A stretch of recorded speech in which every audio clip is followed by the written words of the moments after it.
空鳥已飛向北方，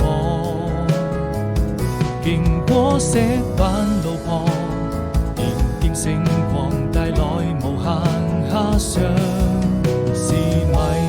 人的汽笛聲伴我入夢鄉，風沙在作響，輕輕哼唱着心中所想，快坐上那艘船就要去遠航，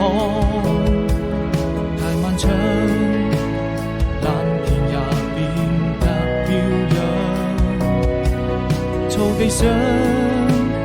幾片落葉隨風飄蕩，彷彿你眼裏再沒有了淚光，伸出一雙翅膀，雨過能就住過往，